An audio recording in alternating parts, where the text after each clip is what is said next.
siang, salam sejahtera buat kita semua. Selamat datang kepada yang terhormat Ibu Kepala UPT Satuan Pendidikan SDN Karangjati 1 Pandaan, yang kami hormati Bapak Ibu dari rekan-rekan calon CDP Angkatan 9 kelas 157B Kecamatan Pandaan, yang kami hormati teman-teman pemateri CDP kelas 157B Angkatan 9 Kecamatan Pandaan, serta hadiri dan para peserta diseminasi yang berbahagia. Puji syukur kehadirat Allah Subhanahu wa Ta'ala atas limpah karunia-Nya, yang mana kita dapat berkumpul dalam keadaan sehat walafiat tanpa kekurangan suatu hal apapun pada hari ini, Senin 23 Oktober 2023, dalam acara diseminasi aksi nyata pada modul 1.4 dengan tema budaya positif di sekolah.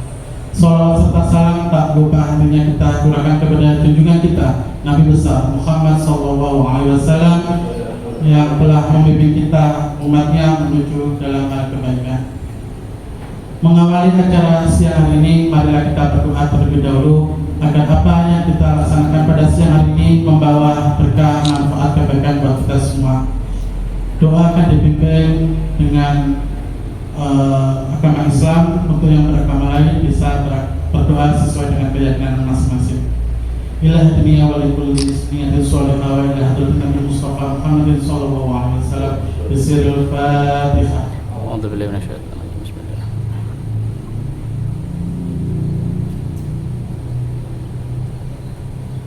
Selesai. Beralih pada acara selanjutnya, mari kita menyanyikan lagu Indonesia Raya yang akan dipandu oleh Ibu Krisnawati Maruna dari SDN Kemiri Sewu 2 Pandaan. Kepada Ibu Krisnawati Maruna disilakan.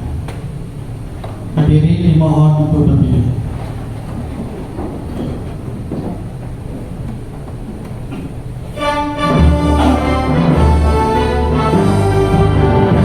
Indonesia tanah tumpah darahku, di sana aku berdiri jadi batu birumu. Indonesia kebangsaanku, bangsa dan tanah air. Marilah kita bersatu, Indonesia bersatu. Hiduplah tanahku, hiduplah negeriku, bangsaku, rakyatku semua. Bangunlah jiwa dan bangunlah badannya untuk Indonesia Raya. Indonesia yang merdeka, merdeka, tanahku, negeriku yang kucinta. Indonesia yang merdeka, merdeka, hiduplah Indonesia Raya. Indonesia yang merdeka, merdeka, tanahku, negeriku yang kucinta. Indonesia yang merdeka, merdeka, hiduplah Indonesia Raya. Hadirin dimohon duduk kembali.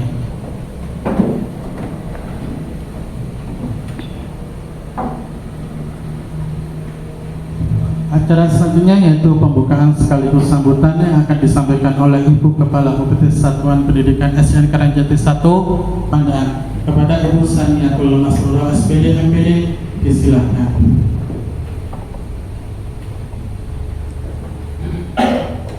Bismillahirrahmanirrahim. Assalamualaikum warahmatullahi wabarakatuh. Waalaikumsalam warahmatullahi wabarakatuh. Yang kami hormati Bapak Kepala Sekolah SDN Kemiri Sewu 2 dan juga SDN Banjarnegara, Bapak Ibu Guru Undangan yang kami hormati, dan tak lupa Bapak Ibu calon guru penggerak yang sangat berbahagia. Puji syukur kehadirat Allah Subhanahu wa Ta'ala atas limpahan rahmat dan hidayahnya. Pada hari dipertemukan dalam sebuah acara yang sangat baik, yaitu diseminasi budaya positif sekolah sebagai program untuk memenuhi tugas calon guru penggerak kelas 157B. Semoga langkah panjenengan dari lembaga ke SD kami ini dicatat Allah sebagai satu amal kebaikan.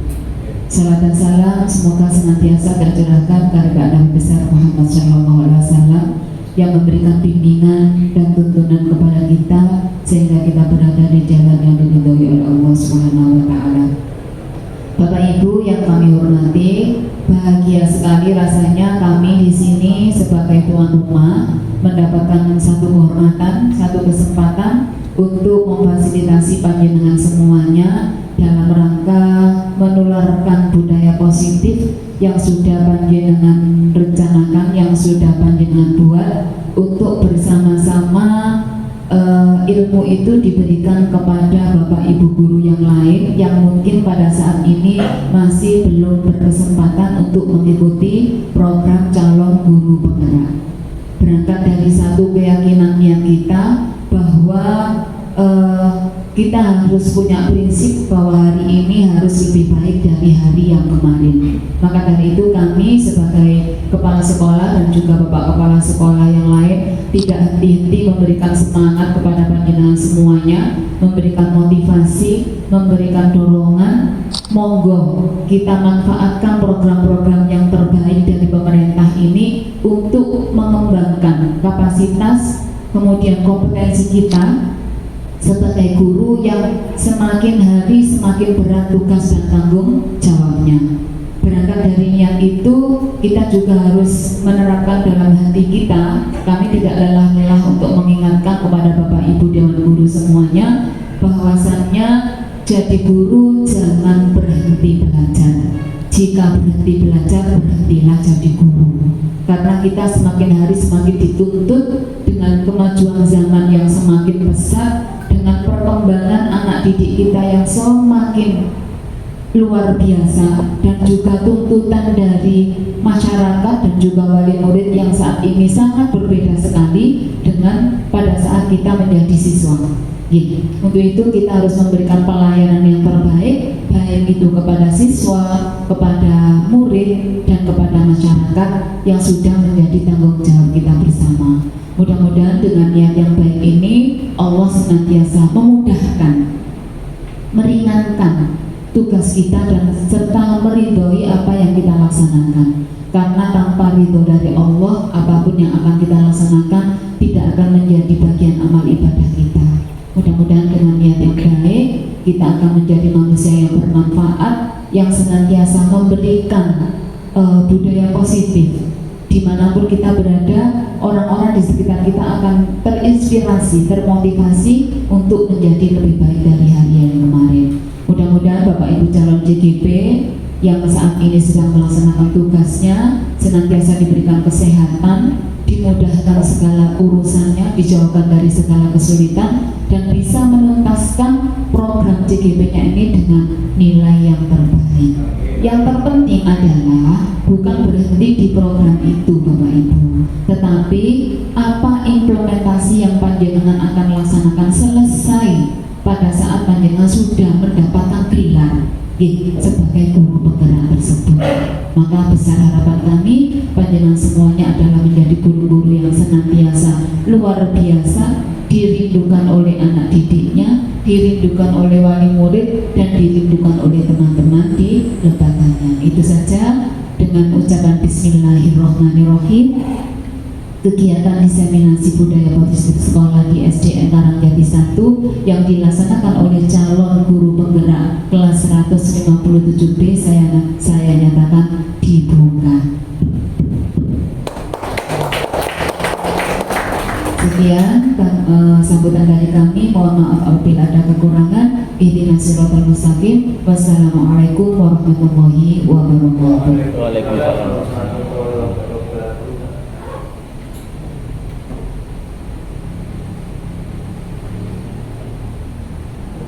Terima kasih kami aturkan kepada Ibu Saniatul Masrur Rasudi APD atas arahan, motivasi, serta dorongan untuk kita semua rekan-rekan CPP kelas 157B Kecamatan Pandaan. Semoga dengan apa yang disampaikan Ibu tadi membawa berkah buat kita semua, menjadikan motivasi buat kita semua untuk menjadi guru yang tergerak dan menggerakkan. Insya Allah, amin amin ya rabbal alamin. Bapak Ibu, pengisi acara selanjutnya yaitu langsung pemaparan materi yang nantinya dalam hal ini akan dibagi menjadi 4 sesi Bapak Ibu. Yang pertama yaitu adalah materi terkait disiplin positif dan nilai-nilai kebajikan universal. Kemudian nanti yang akan disampaikan oleh saya sendiri, Wanda Sulaksono. Yang kedua nanti akan disampaikan oleh Bapak Muhammad Sofyan dengan tema teori motivasi hukuman dan penghargaan serta restitusi. Kemudian materi berikutnya akan disampaikan oleh Ibu Seni, Ibu Krisna, tentang keyakinan kelas, dan yang terakhir nanti akan disampaikan oleh Ibu Seni tentang posisi kontrol dan juga restitusi. Untuk mempersingkat waktu Bapak Ibu, jadi saya ini pun ya, ini dari borongan pun ya, GMC membawa materi ya. Ya, aku izin untuk berdiri ya, dan sebelumnya.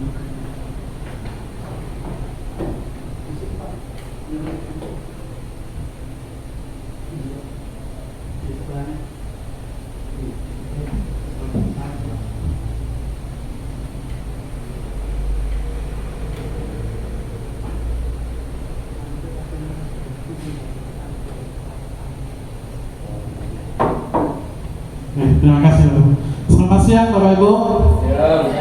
Sehat semua? Sehat ya. Sampun sholat isoma sudah Bapak Ibu? Sampun ya. Tetap semangat Bapak Ibu ya. Selamat pagi. Pagi. Siang juga. Siangnya tetap, tapi semangat kita tidak boleh luntur. Jadi tetap pagi. Jadi meskipun malam sore tetap semangat lagi. Oke Bapak Ibu, izin ya untuk membawakan materi yang pertama, yaitu saya di sini Wanda Sulaksono Bapak Ibu akan menyampaikan materi pada kegiatan diseminasi aksi nyata modul 1.4 tentang budaya positif sekolah dengan tema disiplin positif dan nilai-nilai kebajikan universal. Next.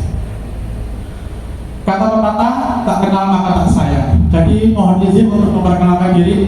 Biodata saya Bapak Ibu. Saya Wanda Sulaksono di Pasuruan tanggal 5 bulan 5 87. Saya baru di Kecamatan Pandaan ini, ya. Jadi saya baru dapat 1,5 tahun. Sebelumnya saya mengajar di SDN Purwosari 1 Bangil. Itu dari tahun 2006 hingga 2022.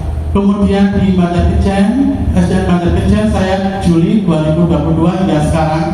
Saya juga pernah menjadi tim peningkatan mutu Pusla 2 Kecamatan Bangil, dan sekarang alhamdulillah dapat amanah menjadi ketua KKD Pusla 4 Kecamatan Pandaan. Kemudian saya juga adalah salah satu tutor pembelajaran IT guru TK dan SD se-Kecamatan Bangil pada tahun 2017 sampai 2018. Kemudian pemakalah seminar HGN di Jakarta pada tahun 2017.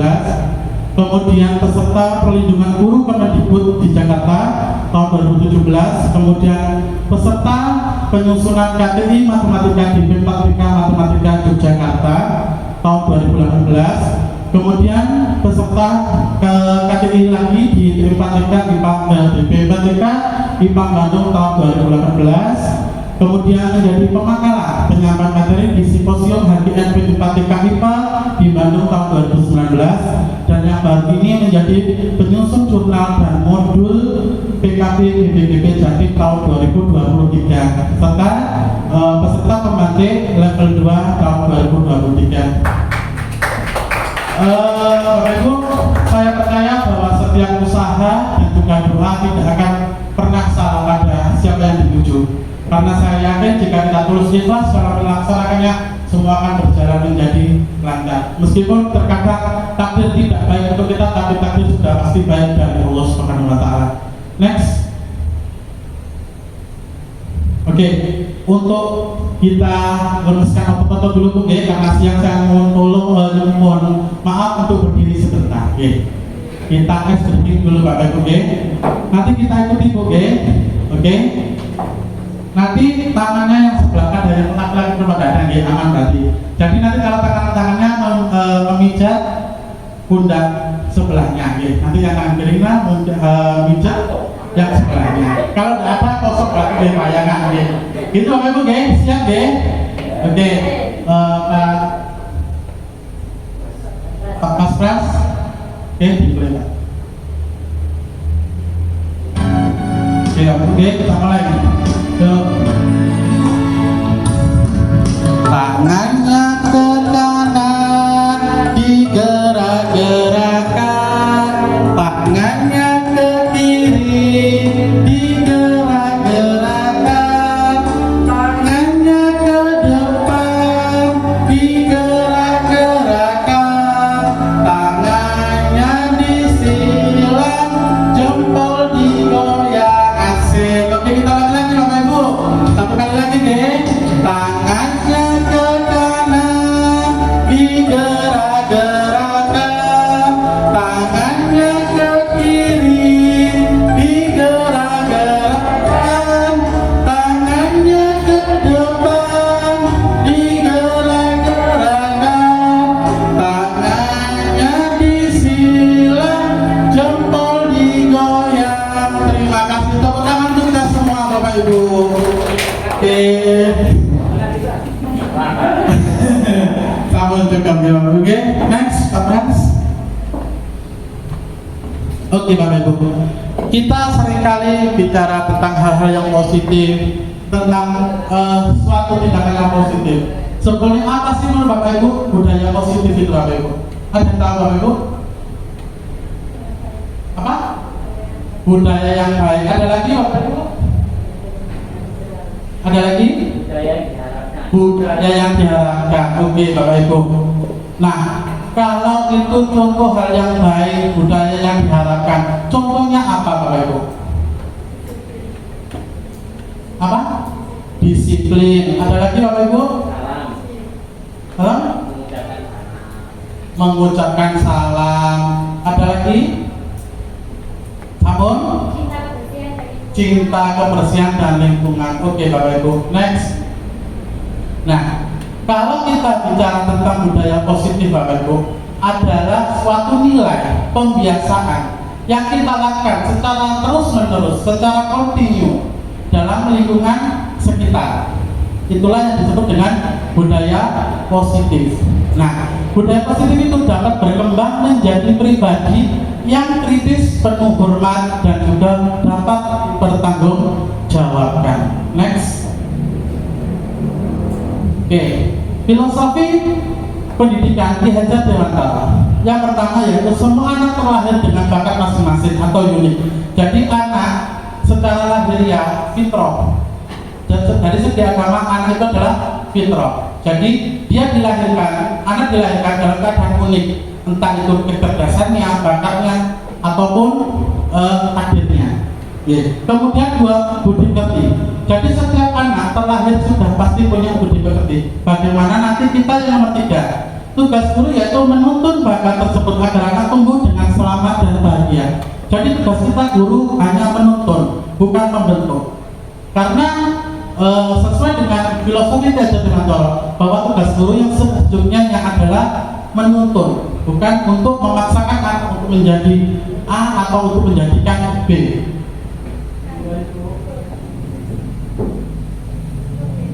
Nah, yang keempat, guru ibarat petani, anak ibarat biji jagung. Jadi seorang guru Bapak Ibu hanya bertugas membibit, menyemai.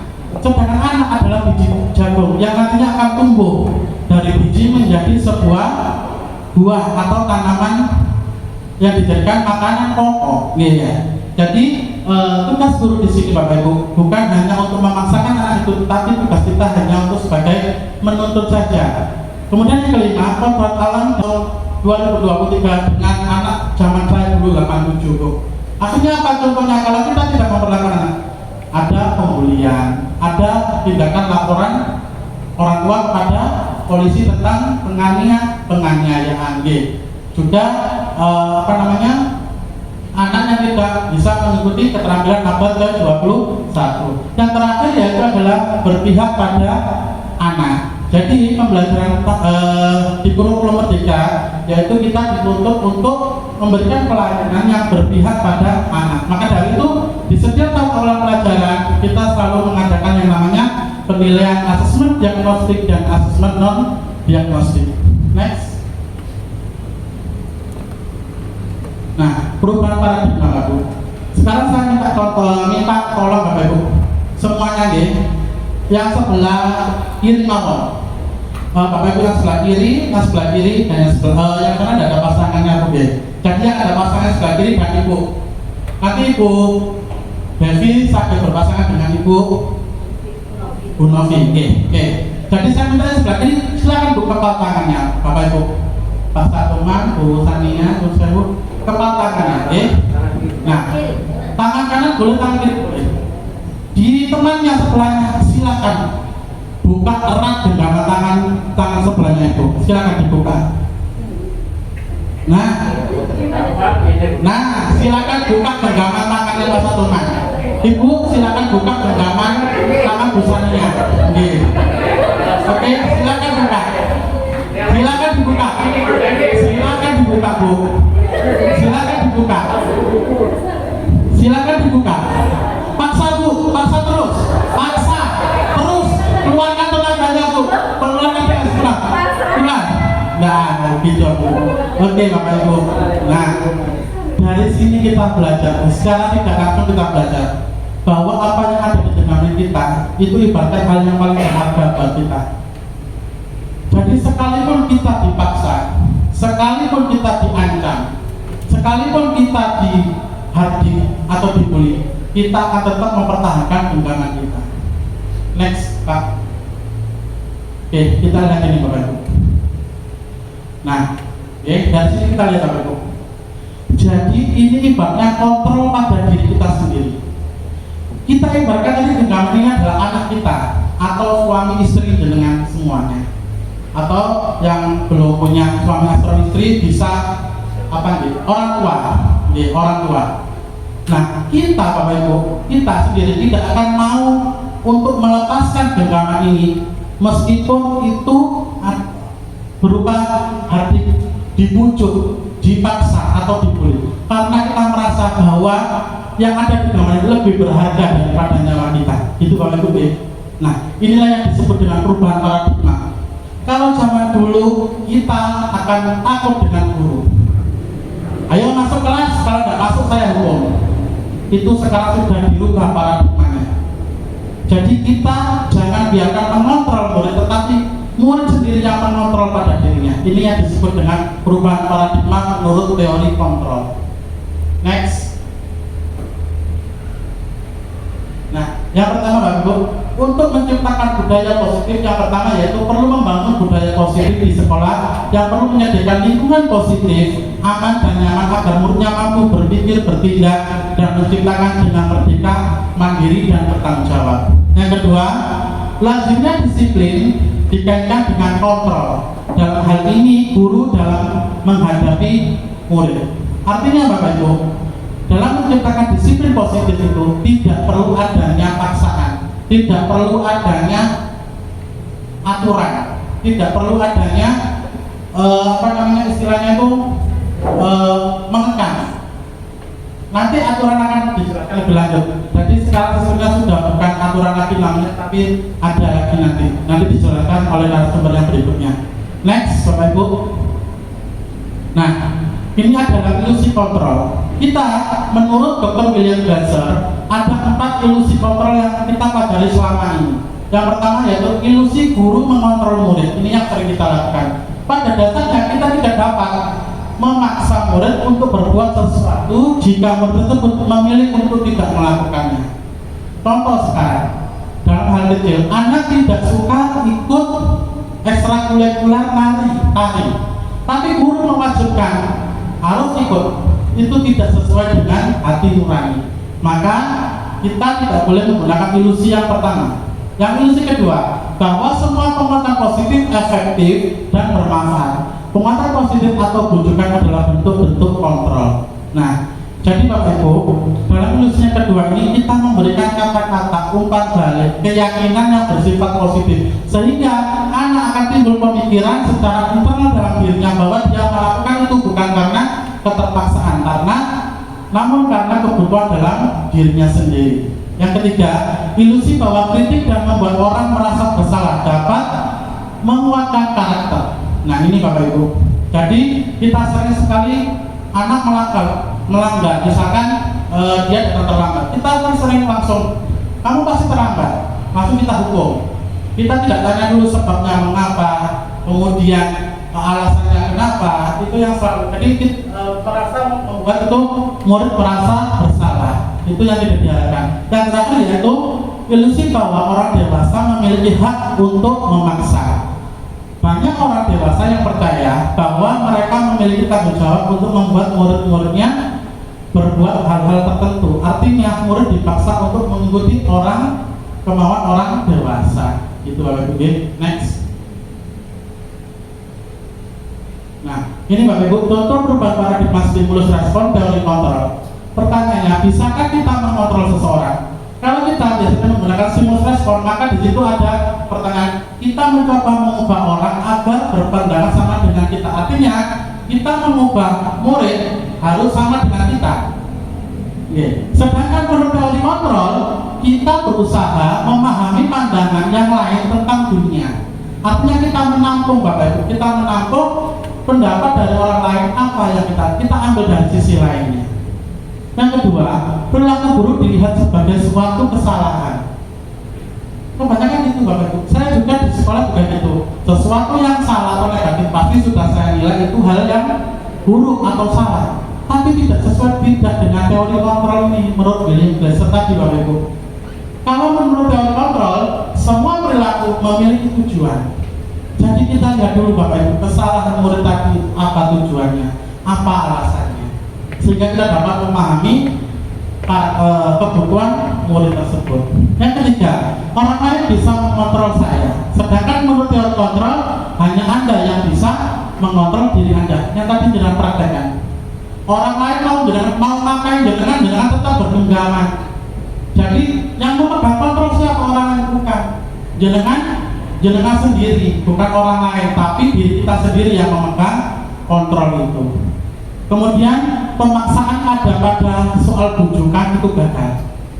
Jadi kita merayu, pemaksaan dipaksa itu kalau menurut teori kontrol itu kolaborasi dan konsensus menciptakan pilihan-pilihan baru. Jadi kita memberikan pilihan-pilihan yang baru, ide-ide baru. Nah yang terakhir, model berpikir menang atau kalah. Jadi kalau kita menghukum, karena melanggar tiket, kita hukum, berarti yang menang siapa? Gurunya.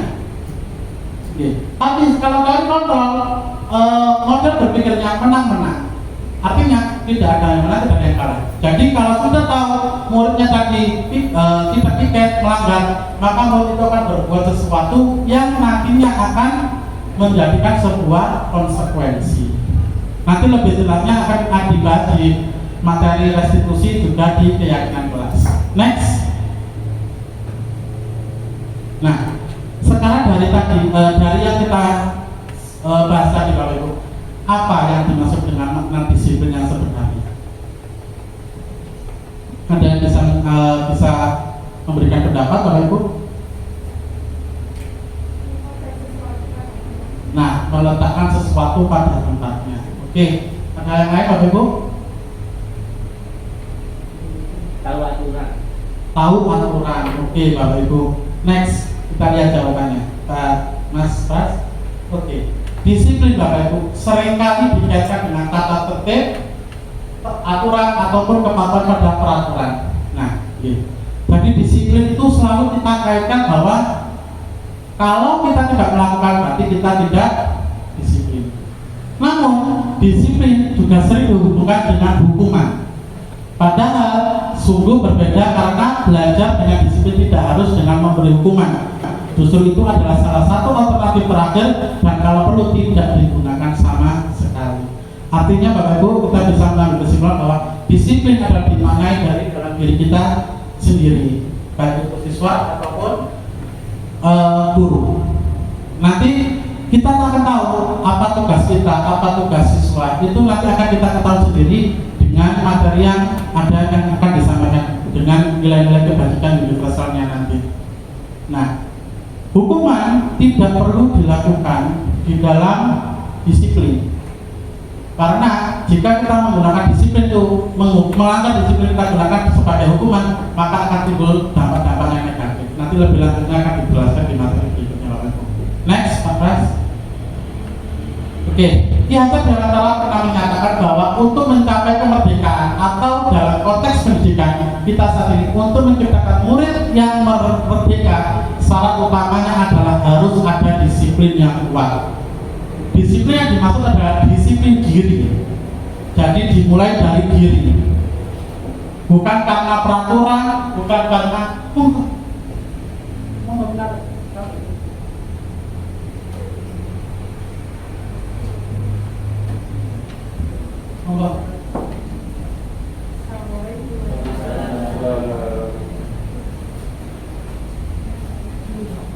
nyebrang peserta dari luar kecamatan.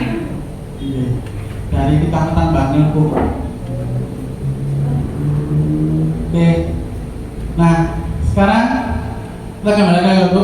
Disiplin diri yang memiliki motivasi internal. Artinya Bapak Ibu, disiplin itu diciptakan dalam diri sendiri, timbul karena pikiran yang ada dalam faktor internal kita sendiri. Bukan karena adanya peraturan, bukan karena adanya hukuman, atau bukan karena adanya suatu hal yang pemaksaan. Gitu. Maka kita memerlukan pihak lain untuk mendisiplin kita. Apakah pihak lain itu yang dapat mendisiplin? Apakah manusia? Apakah guru? Nah, next Mas Bas. Nah, ini dia Bapak Ibu. Jadi motivasi ada eksternal, ada motivasi internal. Seringkali kita ke eksternal kita lihat Bapak Ibu, apa yang akan terjadi apabila saya tidak melakukannya? Pertanyaan ini sering timbul kepada siswa kita Bapak Ibu, tanpa kita sadari. Aku lagi teko upacara, oposisi kira-kira untuk apa namanya? Oleh oposisi teko guru ini, pasti dihukum. Jadi dia datang untuk ikut upacara karena takut adanya hukuman. Yang kedua, mendapatkan imbalan apa dari orang lain. Nah, biasanya anak yang pintar, aku tak les dhisik, menil oleh guruku, iso jawab dan oleh hadiah. Tapi tanpa kita sadari, suatu saat jika guru itu tidak memberikan hadiah, maka apa yang terjadi? Anak itu tidak akan bisa semangat lagi. Itu yang timbul dari ekstrinsik.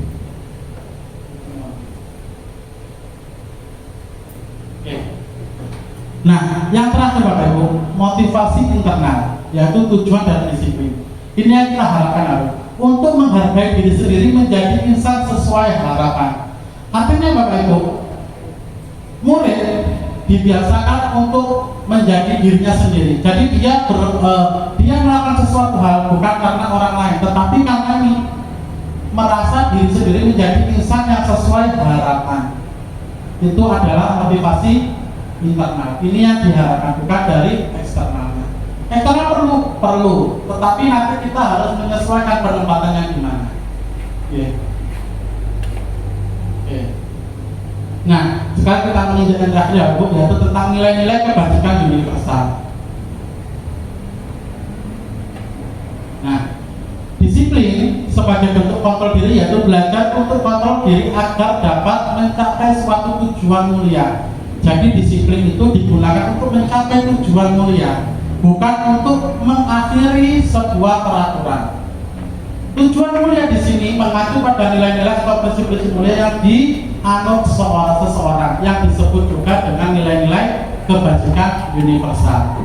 Nilai-nilai kebajikan universal ini telah disusun dari beberapa institusi atau organisasi yang bersifat lintas bahasa, suku, bangsa, agama maupun latar belakang.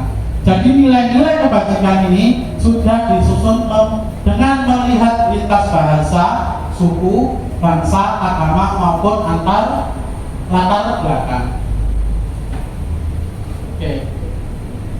Nilai-nilai kebajikan dari 6 institusi. Jadi di dunia ini Bapak Ibu, seluruh dunia itu telah ada 6 institusi atau organisasi yang telah menyusun nilai-nilai kebajikan universal. Yang pertama Indonesia. Indonesia menciptakan nilai kebajikan yang diberi nama dengan profil pelajar Pancasila yang kita kenal dalam pemanfaatan P5-nya. Beriman pertama kepada Tuhan Yang Maha Esa, mandiri, berjalan kritis, kemudian berkebijakan global, berkelompok dan kreatif. Ini yang seperti kita lakukan. Ini adalah institusi dari Indonesia. Kemudian dari Ibu Primary Health Program itu menyebutnya dengan nama sikap murid. Seperti ini Bapak Ibu isinya. Kemudian yang ketiga dari 9 pilar karakter Indonesia Heritage Foundation. Ada ini beberapa ini Bapak Ibu. Ini adalah nilai-nilai universal yang disusun oleh 9 pilar itu. Nah, kemudian yang keempat dari petunjuk dari organisasi petunjuk sumber hidup dan keterampilan hidup ada 5. Dapat dipercaya, lurus hati, pendengaran dan lain sebagainya. Kemudian ada petunjuk hidup. Yang kelima dari the 7 essential virtues. Ya ada 7 nilai-nilai kebajikan. Dan yang terakhir yaitu dari the virtues project ada ini Bapak Ibu. Nah, ini adalah nilai kebajikan dalam menyusun sebuah program ataupun dalam menyusun sebuah tindakan dalam menghadapi siswa kita di era yang sekarang ada. Jadi kita tidak, sekali lagi di sisi positif yang tadi saya jelaskan, nilai-nilainya adalah tidak diperkenankan untuk memaksa, namun untuk menuntut murid kita dari dalam diri sesuai dengan motivasi intrinsik, bukan sesuai dengan motivasi ekstrinsik. Oke Bapak Ibu, ini materi yang telah saya sampaikan Bapak Ibu. Saya beri waktu 5 menit Bapak Ibu, mungkin ada yang ditanyakan sebelum nanti kita pindah ke pemateri yang kedua. Monggo. Oke, amin.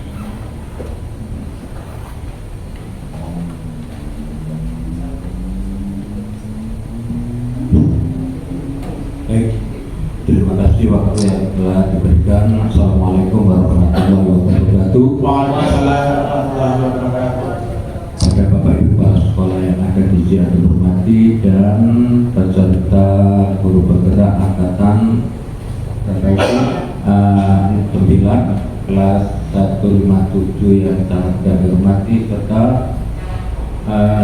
Bapak Ibu peserta diseminasi budaya di sekolah. Tadi banyak pemaparan termasuk budaya positif di sekolah, saya juga sangat salut. Namun yang menjadi pertanyaan bagi saya di situ tadi poin berapa itu ya, ada bahwa anak itu adalah seorang guru hanya menuntut anak itu dituntut kemana ya. Kalau kata-kata menuntut ini kayaknya menurut saya itu kurang pas, maaf Pak Wanda ya. Alangkah baiknya mungkin mengarahkan. Sebab apa? Insya Allah dalam hadis Nabi, kullu mauludin yuladu al-fitrah hatta ya'ruba al-lisanuhu fa abawahu yuhawidanihi au nasiranihi au yumajisanihi. Bahwa anak lahir itu dilahirkan dalam keadaan fitrah atau suci.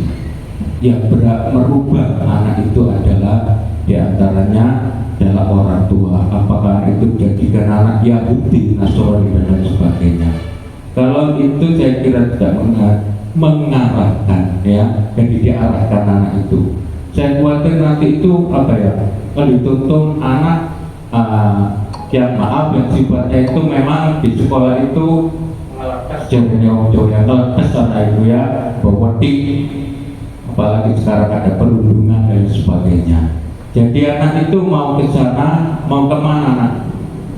Mau waktu itu sebaiknya kamu begini ya, barangkali seperti itu ya. Sementara mungkin itu Pak Anda mungkin hanya sebagai masukan ini, barangkali kalau memang kurang tepat ya nggak apa-apa ya. Terima kasih. Assalamualaikum warahmatullahi wabarakatuh. Waalaikumsalam warahmatullahi wabarakatuh. Matur nuwun Abang Munib atas masukan yang diberikan.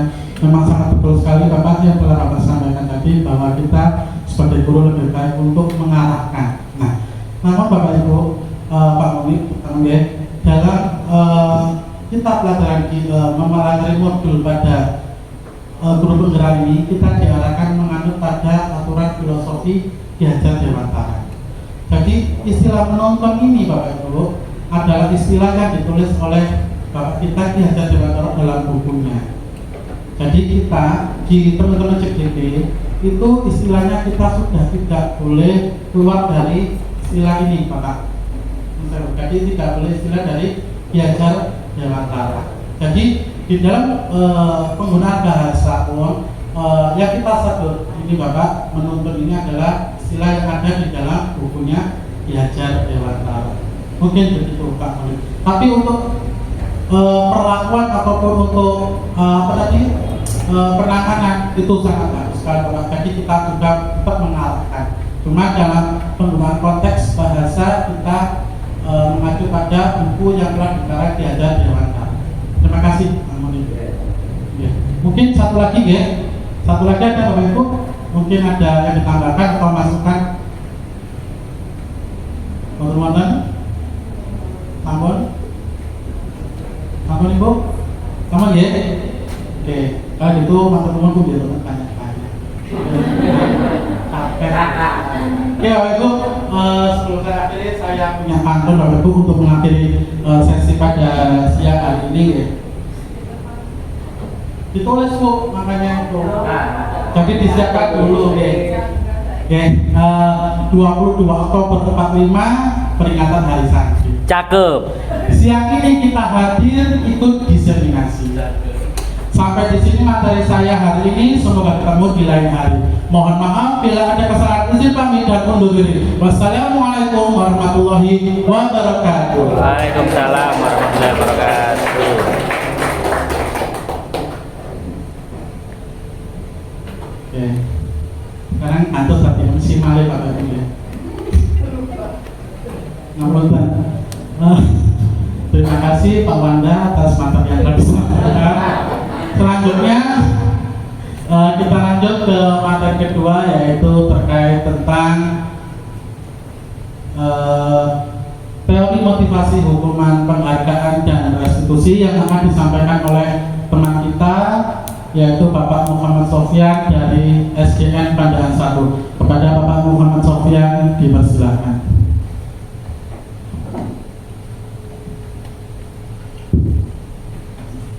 Baik, terima kasih Bapak Wanda. Sebelumnya saya salam dulu. Assalamualaikum warahmatullahi wabarakatuh. Waalaikumsalam warahmatullahi wabarakatuh. Masih semangat Bapak Ibu? Belum hafal pagi ini, jadi bisa dioperator oleh Pak Pras teman saya. Terima kasih Pak Pras. Sebelum saya menyampaikan materinya, saya ingin mengajak tepuk-tepuk tipis dahulu. Bapak Ibu, monggo kita tepuk-tepuk dulu, saya beri contoh dulu.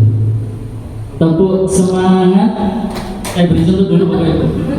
Tepuk semangat, semangat, gitu ya. Tepuk semangat,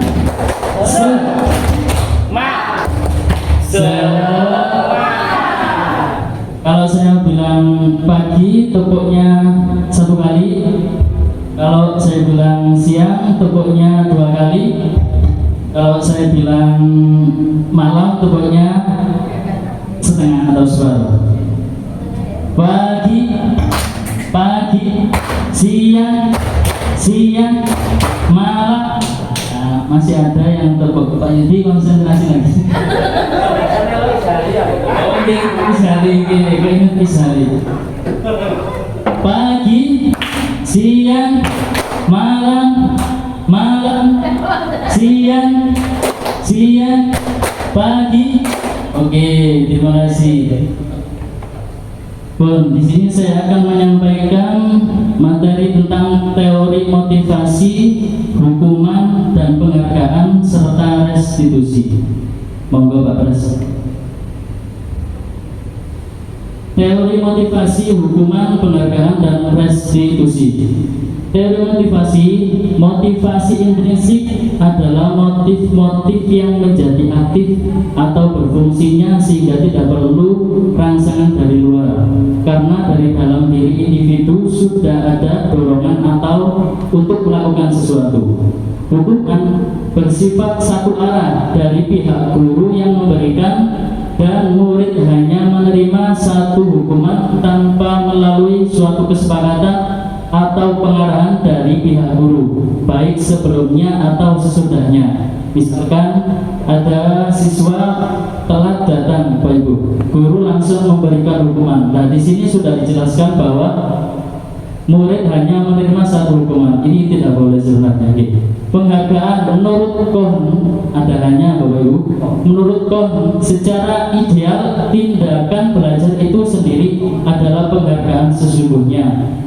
Restitusi adalah proses menciptakan kondisi bagi murid untuk memperbaiki kesalahan mereka sehingga mereka bisa kembali kepada kelompok mereka dengan karakter yang lebih kuat. Selanjutnya, Mas Bro. Teori motivasi menurut Jean Gossen dalam bukunya Restructuring School Discipline menyatakan ada 3 motivasi perilaku manusia. Yang pertama, untuk menghindari ketidaknyamanan atau hukuman. Ini adalah tingkat terendah dari motivasi perilaku manusia. Di atasnya lagi, untuk mendapatkan imbalan atau penghargaan dari orang lain, satu tingkat di atas motivasi yang pertama. Di sini orang berperilaku untuk mendapatkan imbalan atau penghargaan dari orang lain. Misalkan siswa ingin dipuji oleh gurunya, ingin mendapat hadiah dari gurunya. Motivasi yang paling tinggi untuk menjadi orang yang mereka inginkan dan menghargai diri sendiri dengan nilai-nilai yang mereka percaya. Mereka melakukan sesuatu karena nilai-nilai yang mereka yakini dan hargai, dan mereka melakukannya karena mereka ingin menjadi orang yang melakukan nilai-nilai yang mereka yakini tersebut. Selanjutnya, Mas Pras. Motivasi dalam diri intrinsik, dari dalam diri sendiri, adalah motif-motif yang menjadi aktif atau berfungsinya sehingga tidak perlu rangsangan dari luar, karena ada dorongan dari dalam diri untuk melakukan sesuatu. Selanjutnya, Mas Pras. Hukuman dalam menjalankan peraturan ataupun keyakinan kelas atau sekolah, bila mana ada suatu pelanggaran, tentunya sesuatu harus terjadi. Untuk itu kita perlu meninjau ulang tindakan penegakan peraturan atau keyakinan kelas atau sekolah kita selama ini. Tindakan terhadap suatu pelanggaran pada umumnya berbentuk hukuman atau konsekuensi. Selanjutnya, Mas Pras. Penghargaan. KON selanjutnya juga mengemukakan beberapa pernyataan dari hasil pengamatannya selama ini tentang tindakan memberikan penghargaan yang nilainya sama dengan menghukum seseorang. Selanjutnya, Mas Pras. Nah, ini ada pengaruhnya, Bapak Ibu. Pengaruh jangka pendek dan jangka panjang penghargaan. Penghargaan efektif jika kita menginginkan seseorang melakukan sesuatu yang kita inginkan dalam jangka waktu yang pendek. Jika kita menggunakan penghargaan lagi dan lagi, maka orang tersebut akan bergantung pada penghargaan tersebut serta kehilangan motivasi dari dalam intrinsik tadi. Jika kita mendapatkan penghargaan untuk melakukan sesuatu yang baik, maka selain itu senantiasa berharap mendapatkan penghargaan tersebut lagi. Kita pun menjadi tidak menyadari tindakan baik yang kita lakukan. Selanjutnya, penghargaan tidak efektif. Suatu penghargaan adalah suatu benda atau peristiwa yang diinginkan, yang dibuat dengan persyaratan. Jika saya mengharapkan suatu penghargaan dan tidak mendapatkannya, maka saya akan kecewa dan berkecil hati, serta kemungkinan lain saya tidak akan berusaha sekeras sebelumnya. Contoh, Bapak Ibu, dalam kelas ya, pasti ketika rapotan itu ada, yang saya tahu tidak ada ranking, jadi semua samakan, ngoten nggih. Jika kita memberikan seseorang suatu penghargaan untuk melakukan sesuatu. Next. Penghargaan juga bisa merusak hubungan. Ketika seorang diberi penghargaan atau dipuji di depan orang banyak, maka yang lain akan merasa iri dan sebagian dari mereka akan tidak menyukai orang yang diberikan penghargaan tersebut. Yang kedua, jika seseorang guru sering memberikan penghargaan kepada murid-muridnya, besar kemungkinan murid-muridnya termotivasi hanya untuk menyenangkan gurunya. Mereka tidak akan bersikap jujur kepada guru tersebut. Next. Penghargaan mematikan kreativitas. Nah, saya setuju ini ya. Murid-murid diminta berpikir mengenai hadiah atau penghargaan yang bisa mereka dapatkan bila berhasil menulis sebuah puisi. Yang kedua, penelitian menunjukkan bahwa pekerjaan seni atau sebuah penulisan serta menjadi kurang kreatif bila dijanjikan sebuah hadiah atau penghargaan. Next.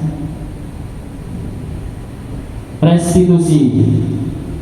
Proses kolaboratif yang mengajarkan murid untuk mencari solusi untuk masalah dan membantu murid berpikir tentang orang seperti apa yang mereka inginkan, bagaimana mereka harus memperlakukan orang lain. Next.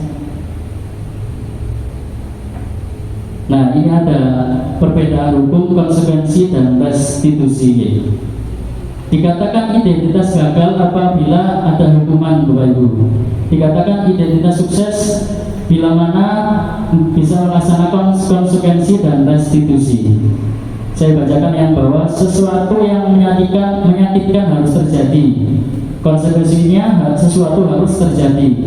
Tetapi restitusi merupakan pilihan. Saya baca yang paling bawah. Perilaku pasif tentang hukuman. Perilaku pasif agresif meningkat. Konsekuensinya penguatan hanya bertahan dalam jangka waktu pendek. Kalau restitusi, masalahnya bisa terpecahkan. Next. Perbedaan hukuman, konsekuensi, dan restitusi. Ada negatif, netral, serta positif. Kalau hukuman otomatis akan negatif, konsekuensi berbentuk netral karena anak itu membuat kesalahan, kita hukum sesuai dengan kesalahannya tersebut. Kalau restitusi jelas akan bersifat positif. Awas kalau dilakukan lagi ya. Nah, ini negatifnya. Nanti awas kamu. Itu melakukan hukuman, Bapak Ibu. Netralnya, lakukan apa yang saya katakan. Positifnya, apakah hal ini yang sesungguhnya ingin kamu lakukan? Pertanyaannya. Next. Terima kasih. Mungkin itu saja dari saya. Untuk pemaparan materi selanjutnya akan disampaikan oleh teman kita bersama, Bu Krisnawati Merlina dari SDN Kebun Sewu. Saya akhiri. Wassalamualaikum warahmatullahi wabarakatuh.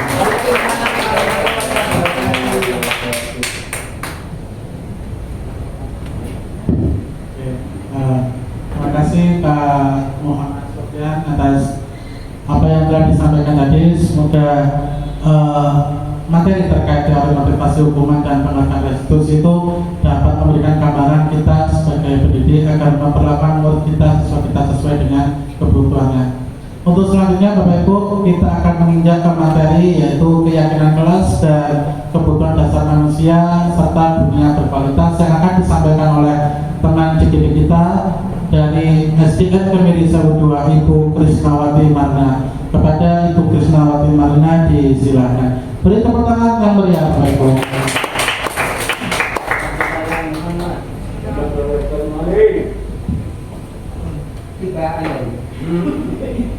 Assalamualaikum warahmatullahi wabarakatuh.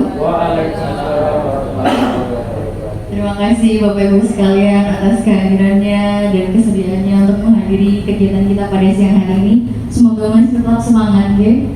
Materinya masih lumayan, sedikit lagi. Nah, kali ini saya akan belajar bersama sebenarnya Bapak Ibu, bersama panjenengan, yakni mengenai budaya positif, terutama fokus pada keyakinan kelas dan kebutuhan dasar manusia. Silakan Pak Pran. Nah, perkenalan dulu, nama saya Krisnawati Marlina, saya biasa dipanggil Krisna. Dan alhamdulillah saya sudah P3K Bapak Ibu tahap pertama. Dan saya lahir tahun 93, saya paling bocah di antara Bapak Ibu CGP yang ada di depan. Saya paling kecil dan saya ini blasteran Bapak Ibu.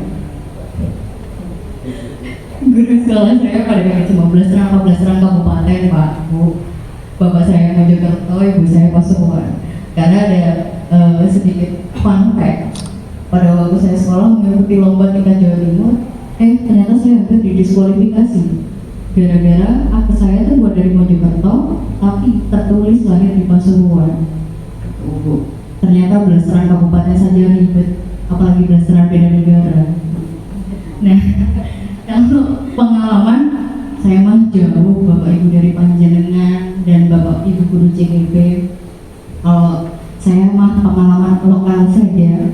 Jadi saya pernah menjadi guru bahasa Inggris kelas 1 sampai 6. Pertama kali saya masuk di SDN Kemiri Sewu 2. Kemudian lanjut karena ada Bapak Ibu yang purna tugas, saya menjadi guru kelas 3, 4, dan 5. Dan sedangkan sekarang saya memegang kelas 1, alhamdulillah dipercaya di tahun ketiga di kelas 1 dan guru bahasa Inggris untuk kelas 1 sampai kelas 6. Gimana itu cara ngatur waktunya? Silakan tanya rahasianya ke Pak Munib. Yang pasti alhamdulillah bisa terhindar dengan baik. Silakan Pak Mas. Nah, kita ice breaking dulu biar nggak ngantuk. Sabar Pak Pres. Bisa di-post dulu. Baik, karena saya guru bahasa Inggris, jadi kita multilingual ya Bapak Ibu, harus bersiap untuk menghadapi tantangan masa depan. Tapi tenang kok, masih ada bahasa Indonesianya, makanya saya kasih lirik. Bapak Ibu bisa sambil berdiri, kita latih sendi-sendi kita. Jadi belum ya Pak, saya contohkan dulu menggunakan lagu Satu-Satu Aku Sayang Ibu. Tapi nadanya agak cepat ini Bapak Ibu. Jadi 1, 2, 3, 1, 2, 3. Hey, 4, 5, 6, 4, 5, 6. Yes, 7, 8, 7, 8, ready. 9, 10, 9 dan 10. Hore. Jadi 2 kali ya Bapak Ibu. Karena saya guru kelas 1 nih, jadi lebih nyaman. Mau Pak Pres? Let's go.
Terima kasih selanjutnya Pak Pres.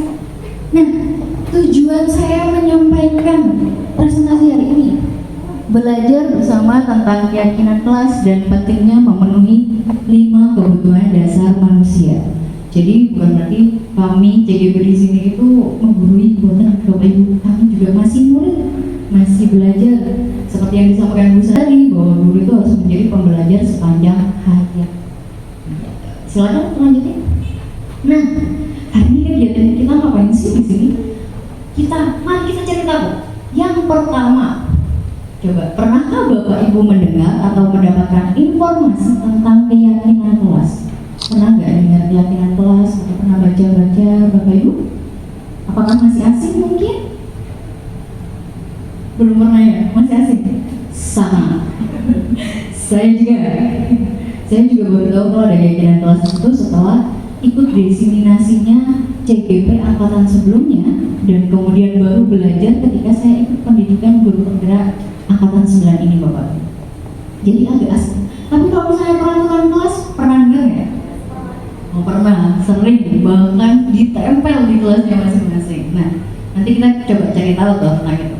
Kemudian yang kedua, apa yang Bapak Ibu ketahui tentang 5 dasar kebutuhan manusia? Pernah dengar nggak? Kira-kira mungkin ada yang bisa sebutkan? Satu, mungkin kebutuhan dasarnya manusia. Jasmani rohani, benar sekali Bapak. Jasmani rohani, benar. Ada lagi mungkin? Masih belum terpikirkan? Oke, nanti kita bahas. Silakan selanjutnya. Nah, mengenai keyakinan kelas. Mengenai keyakinan dulu deh. Enggak jauh-jauh keyakinan kelas, keyakinan kelas dulu. Kita ke keyakinan aja.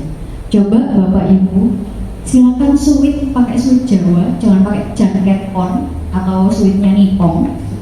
Pakai suitnya Jawa aja yang baja semut sama manusia dengan teman sebang. 1, 2, 3. Sudah ketemu? Siapa yang menang? Siapa yang kalah? Pak Satuman sama Pak Muni? Ayo, duel atau kalah sekolah ini? Siapa yang menang? Bu Devi sama Ibu? Siapa yang menang? Siapa yang kalah? Sudah ketemu? Sudah. Saya pernah. Bagaimanapun saya yakin dari manapun yang saya keluarkan tujuan saya adalah menang. Menang ya, harus menang. Yes, menang. Nah, inilah sebenarnya yang dimaksud dengan keyakinan Bapak Ibu. Nah, keyakinan sesuatu yang muncul dari dalam diri seseorang, bisikan hati kalau kata Pak Satuman. Nah, itu mempengaruhi cara bertindak serta merasa, mempengaruhi keputusan Bapak Ibu untuk mengeluarkan jari yang mana tadi supaya saya bisa menang. Nah, kalau dikaitkan dengan keyakinan kelas, dikaitkan dengan murid kita, harapannya akan seperti itu. Jadi motivasi intrinsiknya itu keluar dari dalam diri mereka sendiri dan mempengaruhi cara mereka untuk bertindak disiplin positif seperti yang disampaikan Pak Wanda tadi. Kemudian nanti juga impact-nya akan ke apa yang sudah disampaikan oleh Pak Sofyan tadi. Ketika anak-anak sudah motivasi intrinsiknya untuk melakukan budaya positif keluar, maka impact-nya itu akan jatuhnya kemana? Apakah ke hukuman, ke konsekuensi, ataukah restitusi? Jadi materi kita hari ini itu saling berkaitan Bapak Ibu. Dari disiplin positif tadi yang pertama, kemudian hukuman, konsekuensi dan restitusi. Nah sekarang turun lagi ke keyakinan. Monggo silakan Pak Pras. Nah ini nih yang mau tadi saya tanya kepada Bapak Ibu. Apakah keyakinan kelas sama dengan peraturan kelas kalau menurut Bapak Ibu? Yang jawab tidak sama angkat tangan. Tidak sama. Tidak sama. Kalau yang jawab sama angkat tangan. Sama kelasnya kok. Tidak, kalau tidak sama, yang tidak sama kira-kira ada yang mau menyampaikan pendapatnya? Misalnya Pak Satuman? Terima kasih. Kalau menurut saya dua hal itu tidak sama, antara keyakinan kelas dengan peraturan kelas. Kalau keyakinan kelas itu berangkatnya adalah dari sebuah kesepakatan dari anggota kelas dan itu dibuatnya berdasarkan dari bukan dari orang luar tetapi dari warga kelas sendiri yang menentukan bahwa hal itu memang harus ada. Sedangkan peraturan kelas itu lebih kepada guru yang membuat, jadi bukan siswanya. Untuk mengikutinya mungkin ada sedikit keterpaksaan dari siswa, tetapi kalau keyakinan kelas karena mereka membuat sendiri, maka otomatis dengan kesadaran mereka akan melaksanakan dengan senang hati. Mungkin itu. Mana saya diambil sudah ya, saya boleh salam. Ada yang mungkin yang tidak setuju, mungkin boleh loh. Kalau misalnya tidak bahwa keyakinan kelas itu ternyata sama kok dengan peraturan kelas. Sama, ngomong apa? Disampaikan. Ayo. Aku sih dia ngawur.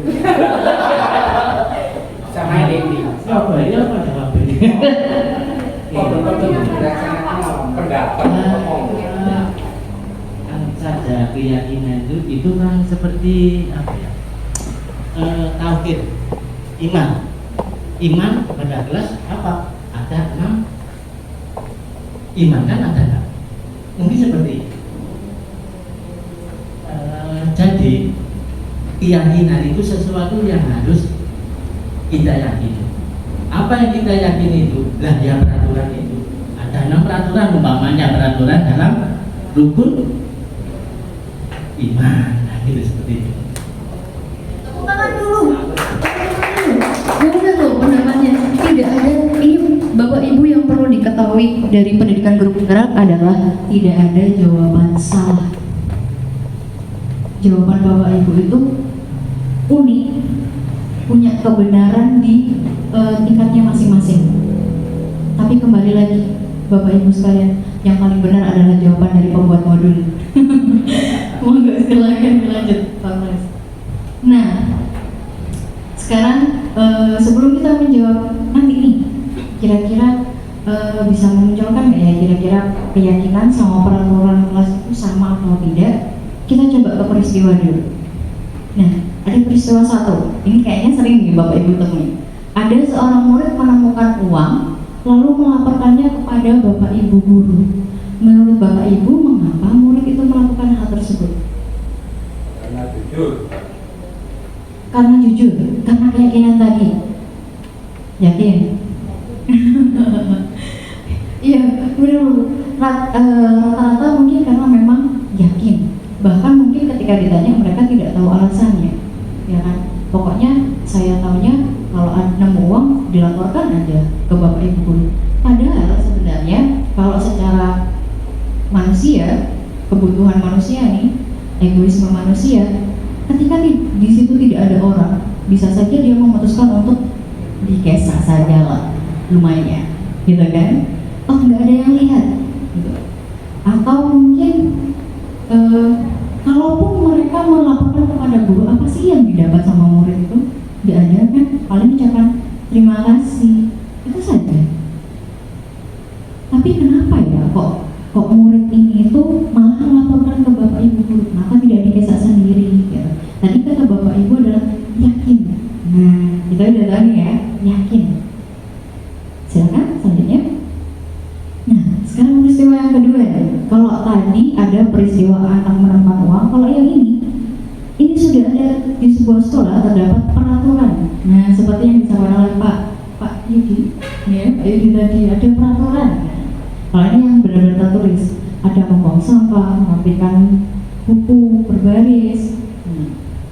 Kalau ini tertulis peraturan, kira-kira dari peristiwa 2 yang berupa peraturan tertulis dengan peristiwa 1 yang tadi katanya dibilang keyakinan, maka Bapak Ibu bisa menyimpulkan tidak keyakinan sama peraturan itu sama atau buatan?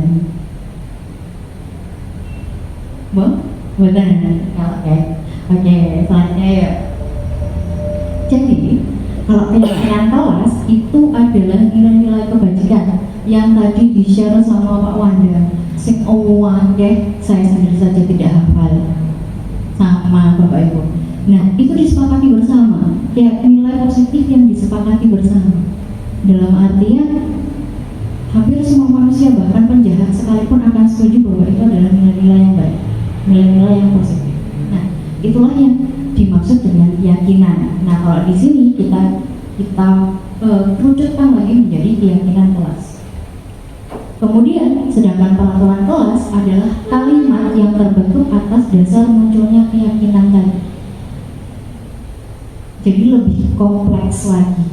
Kalau keyakinan itu lebih general, sedangkan peraturan kelas itu lebih kompleks. Contohnya, gambarnya gini. Kalau keyakinan misalnya saling menghormati, itu keyakinan. Sedangkan peraturan berubah menjadi saling mengucapkan salam ketika bertemu. Nah, itu kalau peraturan.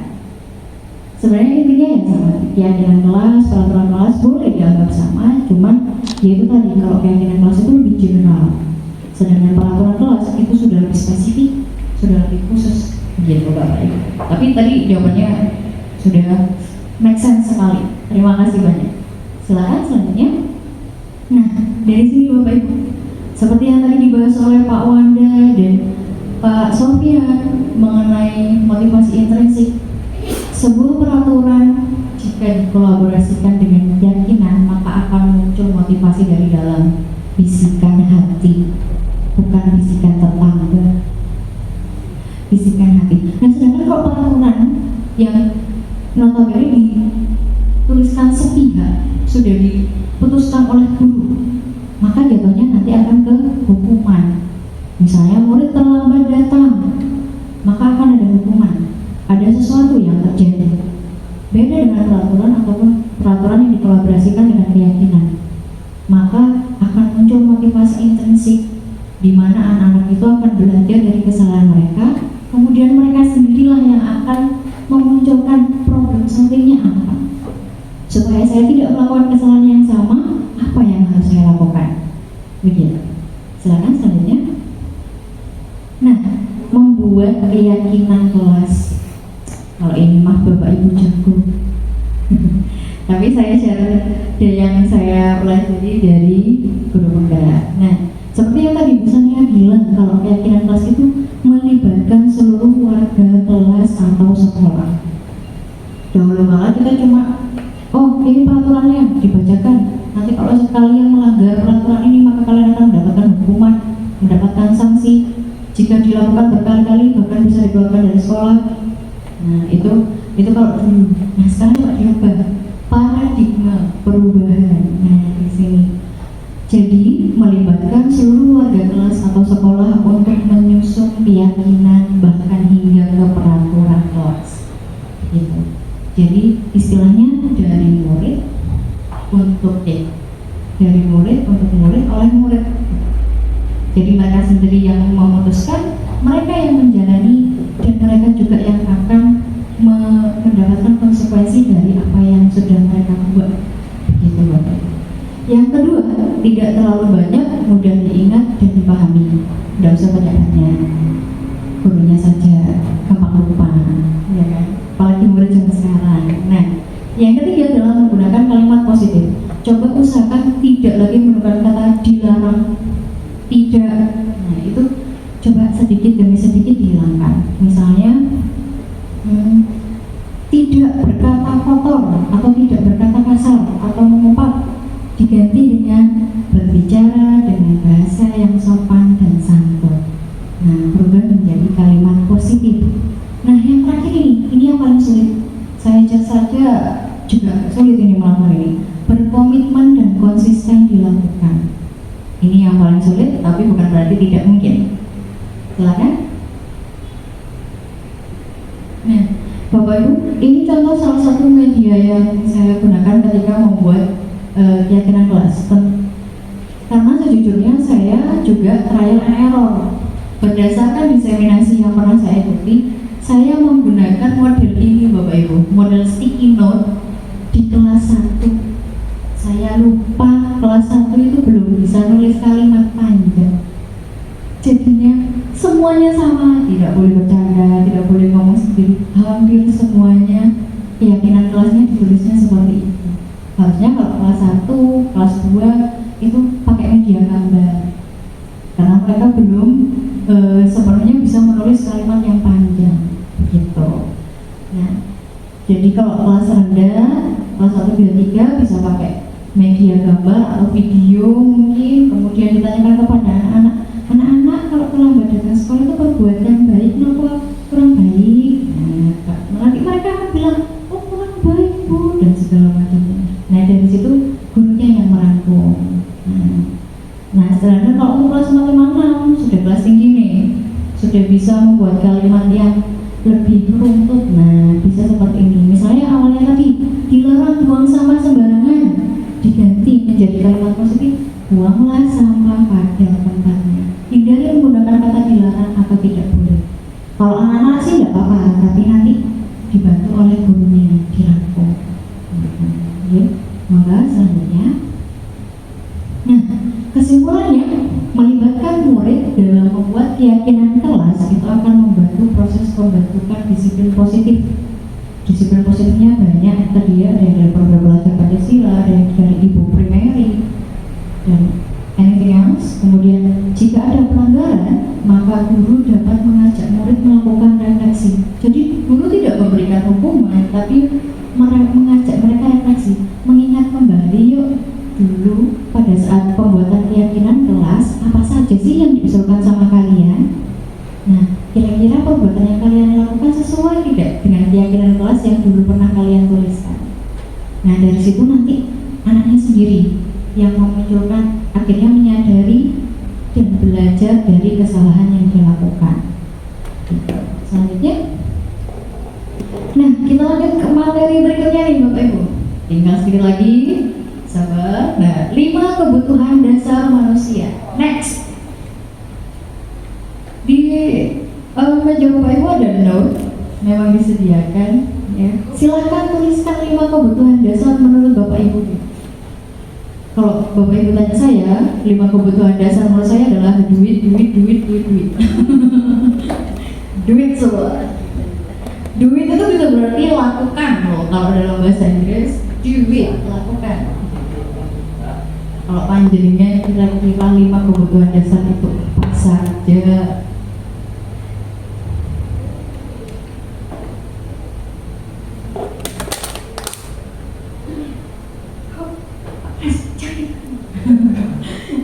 Apres kubur sabar.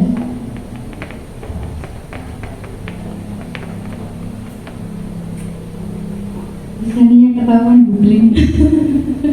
Ya apa. Sudah apa satu? Wah, Pak Yudi, murid yang paling terus dari tadi mau dibacakan yuk. Ayo, lu. Mau Pak?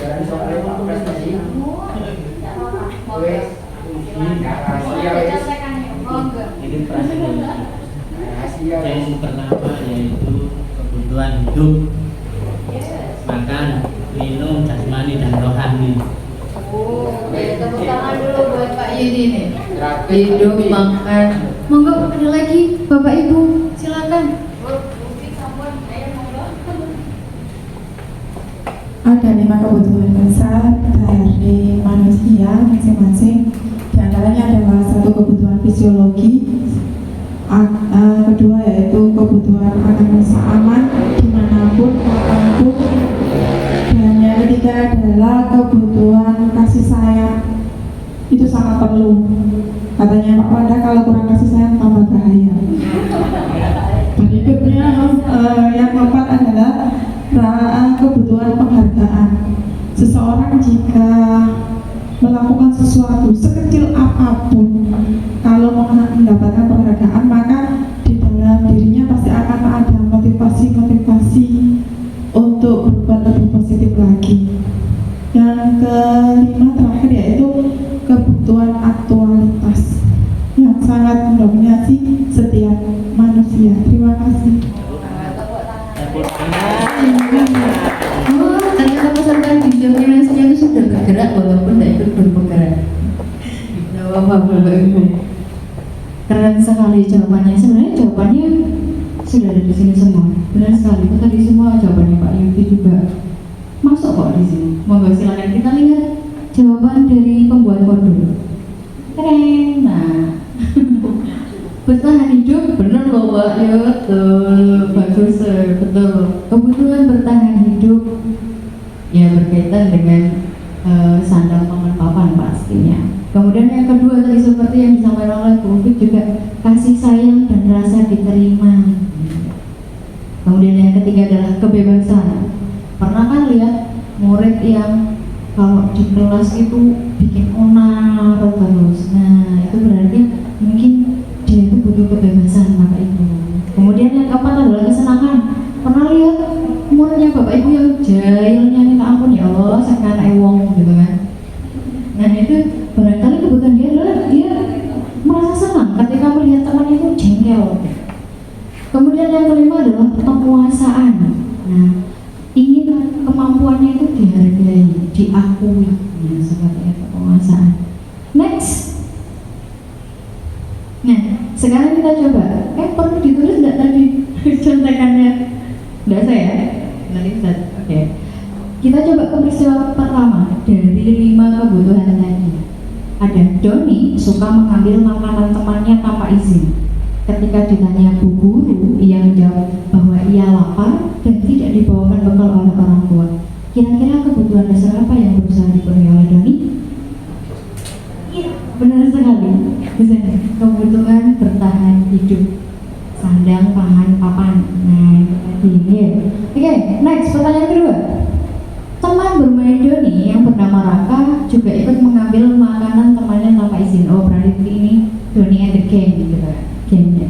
Namun ketika ditanya, karena jawabannya Raka itu merasa senang jika temannya memperhatikan dia saat dilaporkan ke guru. Menurut Bapak Ibu, kebutuhan apa yang berusaha Raka penuhi dari perilakunya? Oh yes, kasih sayang dan rasa diterima. Dia ingin diperhatikan, kurang kasih sayang. Next, peristiwa ketiga. Raka merasa senang karena teman-temannya jadi takut kepadanya. Kira-kira mana? Penguasaan. Benar. Ingin memiliki kekuasaan, ingin berkuasa. Nah, ini benar sekali. Next, peristiwa keempat. Raka bosan dengan bekal yang selalu sama sehingga ingin mencoba makanan milik teman-temannya. Bosan, Bapak Ibu. Yang mana kira-kira? Yang belum? Kesenangan, benar. Karena dia bosan, dia senang ingin nyoba makanan teman-temannya. Begitu dibawain mie yang ibuin. Next, walaupun Raka sudah membawa bekal sendiri, bawa bekal mie tadi mungkin, dia merasa senang melihat ekspresi kesal temannya ketika makan mereka diambil tanpa izin. Sama, enjoyment. Apa juga? Senang melihat. Kayak sama lek budaya di lu, Bapak itu kan sebenarnya kalau lek gak ada sampai nangis orang mandek. Iya, sama sebenarnya enjoyment, kesenangan. Next. Kita berada di ending of chapter, di halaman terakhir. Jadi kesimpulannya, setiap murid itu memiliki tujuan di balik perilaku mereka. Salah satunya adalah untuk memenuhi kebutuhan dasar manusia. Nah, bagaimana sih nanti caranya kita menghandle perilaku murid-murid ini berdasarkan kebutuhan dasar mereka? Nanti akan dijelaskan di materi selanjutnya. Pak Pras? Baik, tugas saya sampai di sini, Bapak Ibu. Biar kita bisa lost ilmunya yang dari tadi itu tidak hilang. Jadi mungkin saya kembalikan ke Pak Wanda biar bisa dilanjut ke pemateri selanjutnya. Terima kasih. Wassalamualaikum warahmatullahi wabarakatuh. Waalaikumsalam warahmatullahi wabarakatuh. Berikan tepuk tangan yang meriah bagi untuk Ibu Krisna.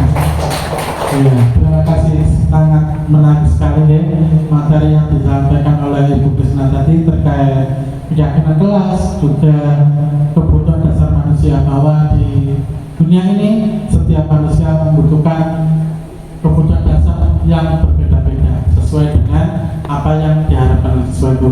Semoga apa yang tadi disampaikan oleh Bu Krisna membawakan manfaat dan perubahan yang mendasar buat kita semua. Untuk selanjutnya Bapak Ibu, materi terakhir sekaligus penutup yang akan disampaikan oleh tuan rumah kita, Ibu CGP Andalan. Ini saya nyebutnya wakil ketua, Bu. Ketuanya belum hadir. Wakil ketua, karena ketuanya di SMP 2 Pandaan. Ya, terkait dengan materi restitusi, yang pertama restitusi 5 posisi kontrol dan juga restitusi segitiga restitusi yang akan disampaikan oleh Ibu Seni Arinda. Untuk Ibu Seni Arinda dipersilakan. Beri tepuk tangan.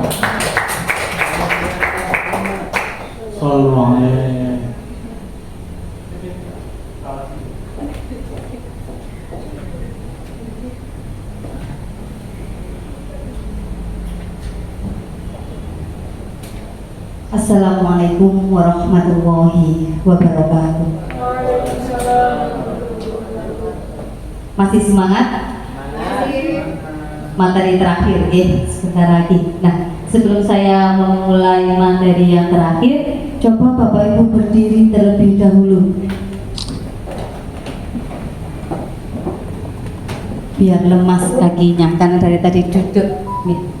Nah, di sini saya akan mengajak Bapak Ibu untuk ice breaking sederhana. Ya, perhatikan sebentar.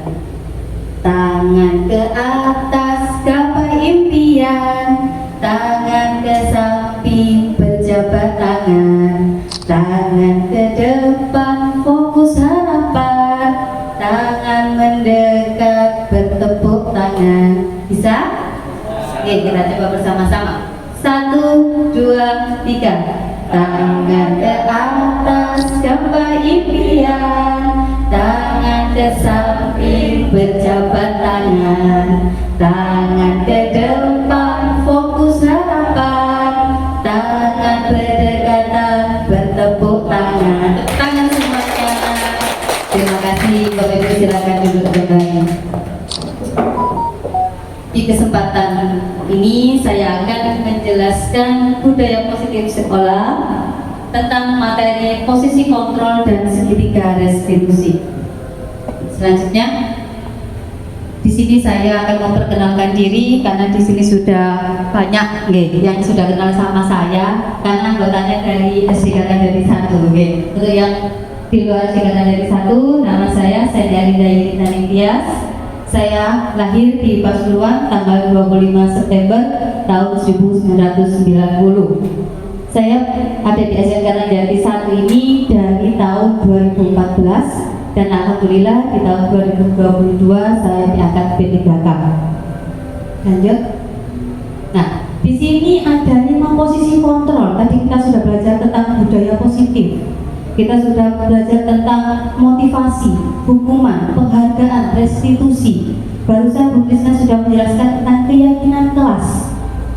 Di sini kita akan membahas lebih lanjut 5 posisi kontrol guru.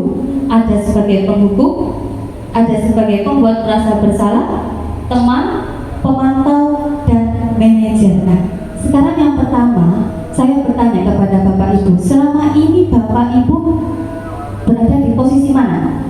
Kalau saya jujur, saya jadi penghukum, ya. Pembuat merasa bersalah juga iya, pemantau juga iya. Nah, sekarang Bapak Ibu biasanya berada di posisi kontrol yang mana? Kita boleh memilih lebih dari satu posisi kontrol. Kira-kira Bapak Ibu pernah ada di posisi yang mana? Bagaimana Bu Win selama ini jadi apa Bu? Penghukum, mantap.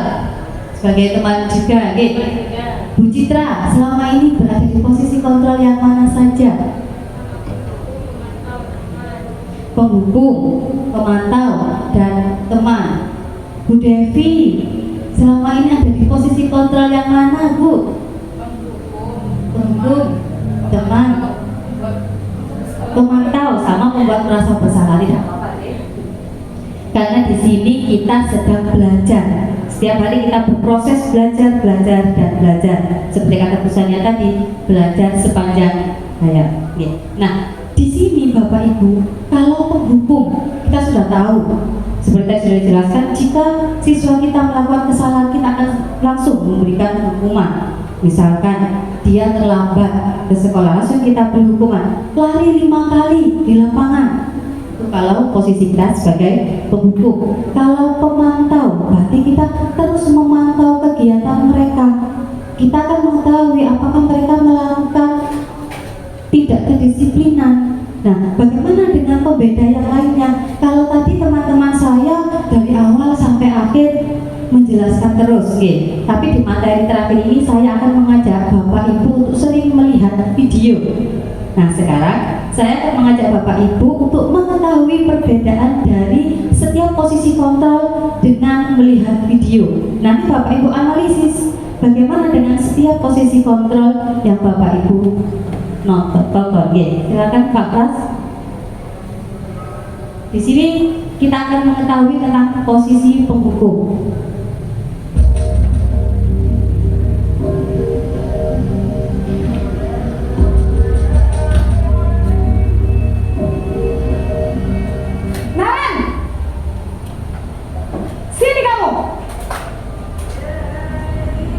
Selamat pagi Bu. Selalu terlambat. Kamu deh pasti terlambat.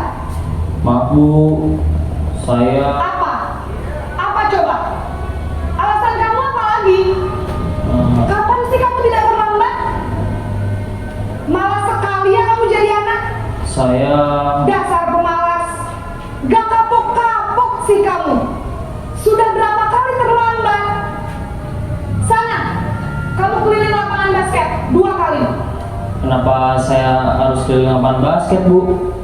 Kenapa? Kamu melawan ibu? Berani-beraninya jawab. Sudah terlambat, masih berani jawab pula. Sekarang, keliling lapangan basket 5 kali sekalian. Biar kapok. Cepat. Pergi sana ke lapangan basket. Nah, kalau Bapak Ibu lihat video ini, bagaimana sikap ibu gurunya tadi? Bagaimana, Pak? Terima kasih. Kalau boleh saya komentari, sifat dari ibu ini tidak ada dari sifat malampir. Sebenarnya seorang ibu ini anak terlambat itu tidak duduk bersama, apa sih alasannya? Mungkin bisa ibu guru ini sewaktu-waktu ke rumahnya, barangkali anak ini ibunya sedang sakit, nggak ada yang ramai dan sebagainya sehingga sering terlambat. Mungkin juga kadang anak itu dengan kakaknya bergantian baju karena tidak adanya ekonomi yang dibuat untuk membeli baju. Mungkin di antaranya. Terima kasih, Bu. Terima kasih, benar sekali Pak ya. Seharusnya kita sebagai guru mengetahui alasan dari siswa tersebut. Dalam posisi penghukum, di sini guru menghardi anak tersebut, berkata kasar kepada anak tersebut, dan anak ini pastinya nanti akan apa, Bu? Memiliki sifat bagaimana ke ibu gurunya kalau dimarahin terus? Dendam. Nah, anak ini tidak akan berubah, tapi dia malah memiliki sifat dendam kepada ibu gurunya. Itu tentang posisi penghukum. Posisi kontrol yang berikutnya, Pak. Posisi pembuat merasa bersalah. Kita lihat kembali videonya.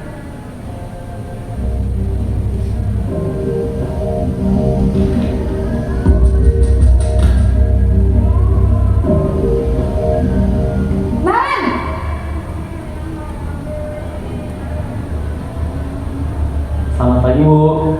Naren, kamu kenapa terlambat lagi, nak? Ya Tuhan, Naren, kamu senang ya bikin ibu susah ya? Kalau kamu terlambat lagi, nanti ibu yang ditegur bapak kepala sekolah, nak. Disangka ibu tidak bisa membina kamu. Duh, gimana ini? Maaf, Bu. Duh, Gusti Naren, kamu suka ya kalau ibu ditegur bapak kepala sekolah? Terus, sekarang ibu harus tulis apa ini di buku absen? Ini kamu sudah sering terlambat loh. Ibu harus apa coba? Maaf, Bu. Maaf sekali. Ya sudah, lain kali jangan bikin ibu susah lagi ya, nak ya. Ibu tidak akan kuat lagi kalau kamu begini terus. Bisa jantungan kalau ibu tegur bapak kepala sekolah. Sana cepat ke kelas.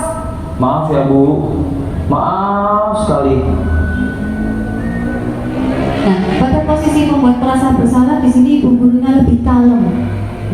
Tidak marah-marah seperti tadi, tapi beliau tetap menyalahkan anak tersebut, sehingga anak tersebut tidak muncul rasa mandirinya.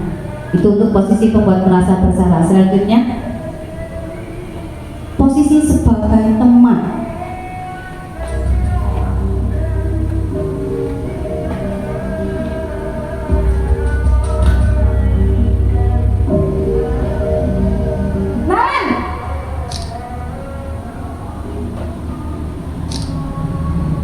Selamat pagi, Bu. Wah, sudah jam berapa ini, nak? Terlambat lagi ya, sayang? Iya, Bu. Habis ibu saya lupa bangunkan saya, Bu. Kamu malah menyalahkan ibu kamu. Kamu bukannya anak yang larinya paling kencang. Kok terlambat sih? Iya, Bu. Saya memang terlambat bangun tadi. Jadi biarpun saya lari kencang, tetap gak kekejar Bu.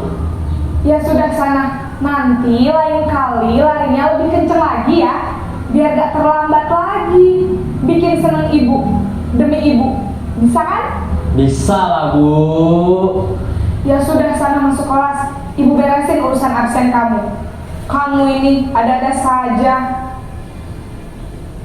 Nah, pada posisi teman ini antara guru dengan siswa tidak ada pembedanya. Nih, jadi dianggap sebagai teman. Akhirnya si murid ini, aku meskipun melakukan kesalahan pasti aman, karena dia biasanya Pak Wanda bilang karena dia punya dekengan pusat.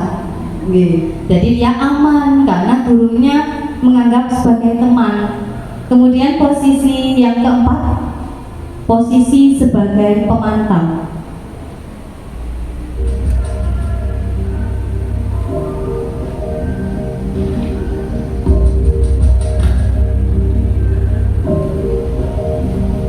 Naren!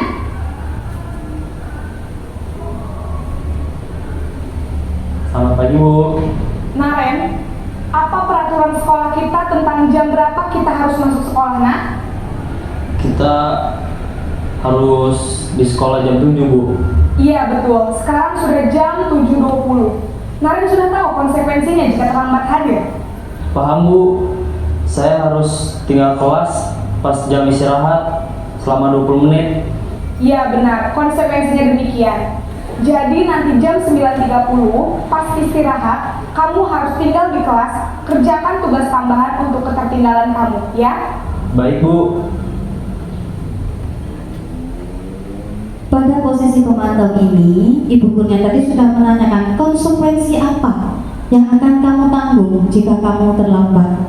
Namun, di sini masih belum sepenuhnya tercipta kemandirian, karena kita sebagai guru harus terus memantau apakah siswa tersebut sudah berubah jadi lebih baik. Posisi kontrol yang terakhir, posisi sebagai manajer.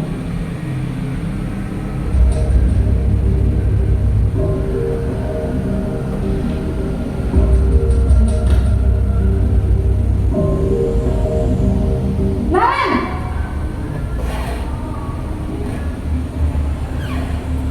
Selamat pagi Bu.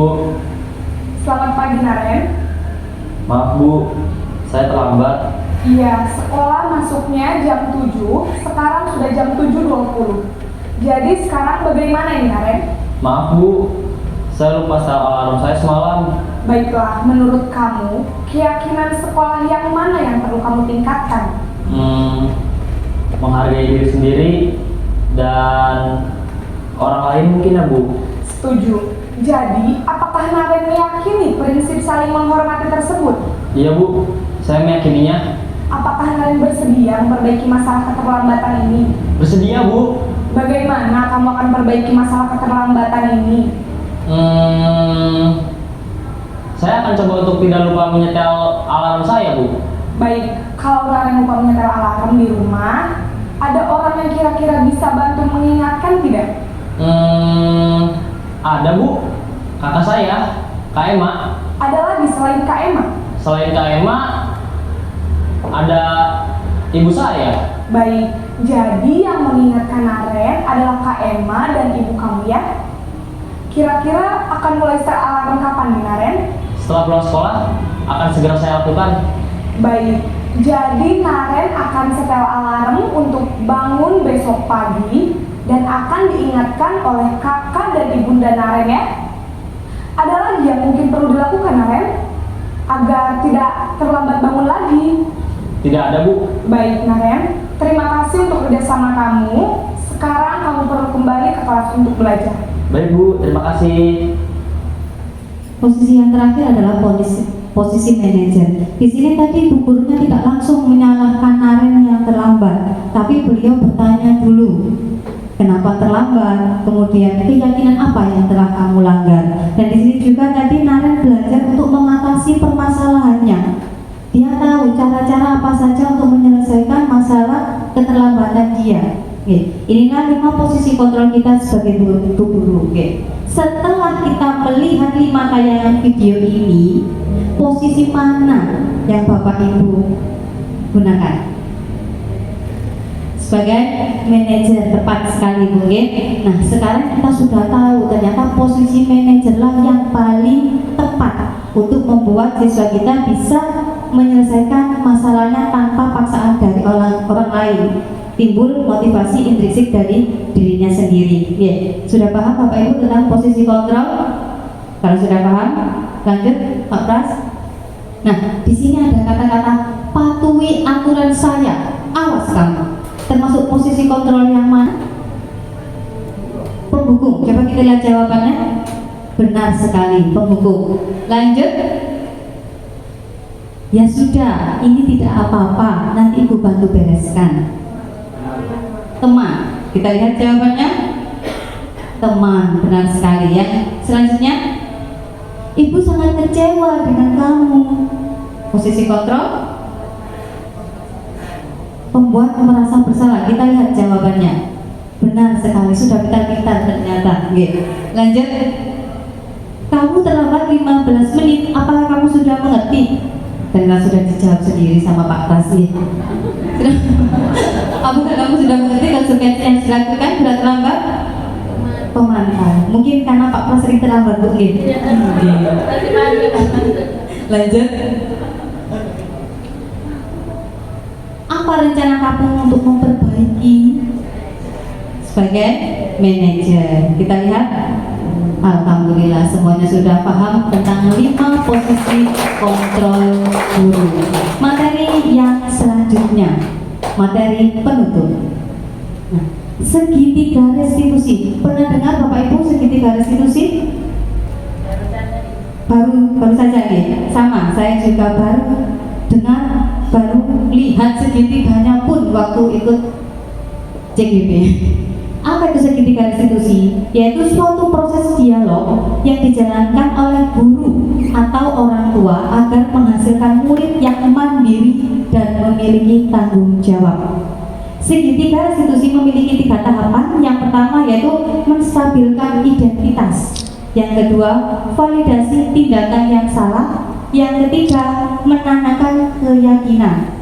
Selanjutnya kita akan membahas ciri khas dari masing-masing tahapan. Berikutnya, menyetabilkan identitas di sini berdasarkan prinsip berbuat salah adalah proses pembelajaran. Jadi di sini kita tidak langsung menyalahkan mereka. Kalau kita langsung menyalahkan mereka, pastinya mereka langsung down. Di sini contoh kata-katanya berbuat salah itu tidak apa-apa. Tidak ada manusia yang sempurna. Saya juga pernah melakukan kesalahan seperti itu. Kita bisa menyelesaikan ini. Bapak atau Ibu tidak tertarik mencari siapa yang salah, tapi Bapak Ibu ingin mencari solusi dari permasalahan ini. Kata yang terakhir, kamu berhak merasa begitu. Tahapan yang berikutnya, berdasarkan prinsip setiap perilaku berupaya untuk memenuhi kebutuhan. Tadi kita sudah belajar kebutuhan dasar manusia ada 5. Dengan kata-kata yang bagaimana? Yang pertama, padahal kamu bisa melakukan yang lebih buruk dari ini ya. Kamu pasti punya alasan mengapa melakukan hal itu. Kamu patut bangga pada dirimu sendiri karena kamu telah melindungi sesuatu yang penting buatmu. Kamu boleh mempertahankan sikap itu, tapi kamu harus menambahkan sikap yang baru. Tahapan yang ketiga, menanyakan keyakinan. Mohon maaf atasnya tidak sesuai. Berdasarkan prinsip teori kontrol bahwa motivasi itu harusnya dalam diri kita, bukan dari orang lain. Dengan kalimat bagaimana? Pertanyaannya, apa yang kita percaya sebagai kelas atau keluarga? Apa nilai-nilai umum yang telah kita sepakati? Apa bayangan kita tentang kelas yang ideal? Kamu mau jadi orang yang seperti apa? Ini adalah contoh-contoh pertanyaan yang kita berikan kepada siswa kita saat melakukan segitiga restitusi. Nah, untuk lebih jelasnya di sini saya akan menampilkan sebuah video tentang segitiga restitusi yang telah saya laksanakan. Selanjutnya, tadi Ibu mendengar dari teman-temanmu saat istirahat kamu berantem ya sama Zai. Iya, terus saya sama ini.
Itulah contoh segitiga restitusi yang telah saya laksanakan.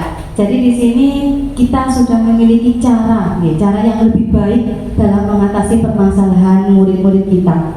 Jadi kita akan mengajak mereka berpikir terlebih dahulu apa kesalahan mereka, kemudian bagaimana cara mereka menyelesaikan, sehingga dia akan berubah dengan keinginannya sendiri, tidak dipaksa oleh orang lain. Bagaimana Bapak Ibu? Sudah siap melaksanakan segitiga restitusi? Siap, oke?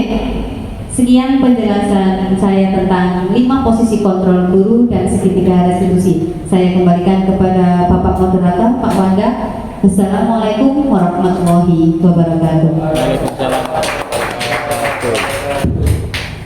Alhamdulillah. Terima kasih kepada dosen BK yang telah menyampaikan materi yang sangat luar biasa. Namun terkait videonya juga sesuai dengan pemaparan yang telah disampaikan, yaitu tentang 5 posisi kontrol kita, juga segitiga restitusi. Bapak Ibu, untuk sebelum kita akhiri, saya ingin memberikan satu kesempatan kepada Bapak Ibu. Silakan jika ingin bertanya kepada kami berempat, silakan ditunjuk kepada siapa dan silakan diajukan pertanyaannya. Satu kali mawar, Bu. Monggo Bapak Ibu. Ada sambung? Sambung ya? Kalau tidak ada pertanyaan, adakah kesan Bapak Ibu ataupun tanggapan dari Bapak Ibu semuanya? Oh, monggo Pak Abang.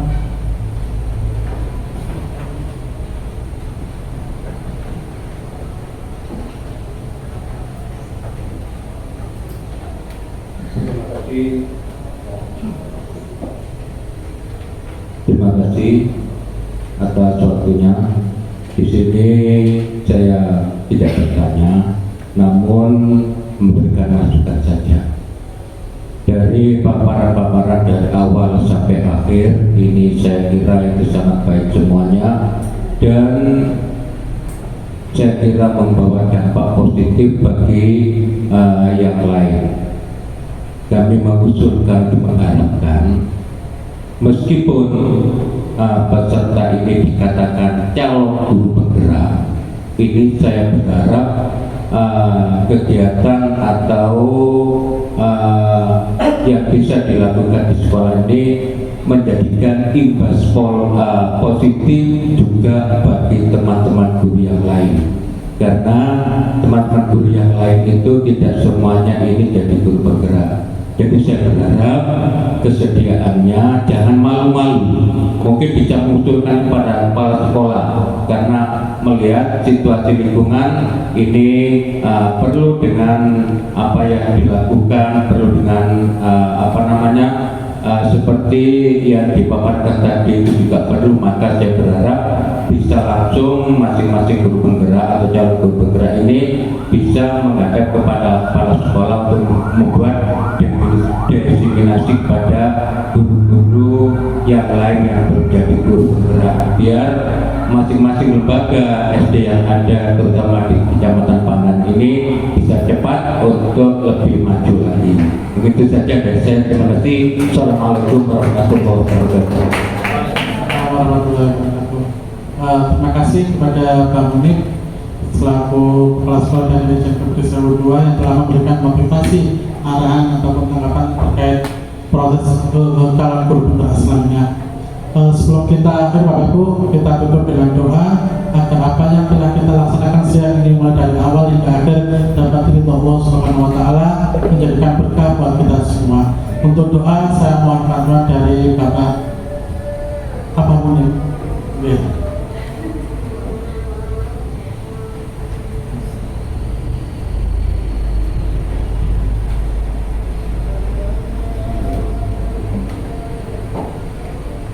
Hadahan wa khususan ila lahul fatihah.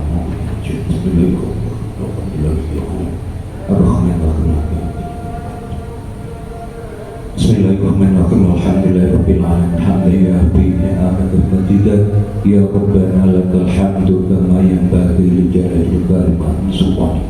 Allahumma shalli wa sallim ala sayyidina Muhammadin fil awwalin wa salli wa sallim ala sayyidina Muhammadin fil akhirin wa salli wa sallim ala sayyidina Muhammadin fi kulli waqtin wa sallim ala sayyidina Muhammadin fil mala'il a'la ila yaumiddin.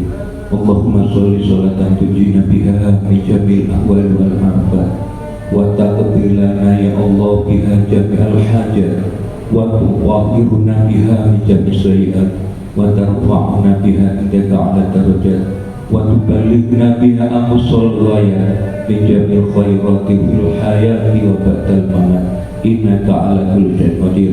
Allahumma rabbi zidna ilman nafi'a wa ilman mubaraka wa rizqan wasi'an halalan thayyiban. Allahumma ja'alna wa auladana wa talamidana min ahli al-'ilmi wa ahli al-khair wa la taj'alna wa la khair. Rabbana hab lana min azwajina wa dhurriyyatina qurrata a'yun waj'alna lil muttaqina imama. Rabbana atina fid dunya hasanah wa fil akhirati hasanah wa qina adzabannar wa adkhilnal jannata ma'al abrar ya aziz ya ghaffar ya rabbal alamin.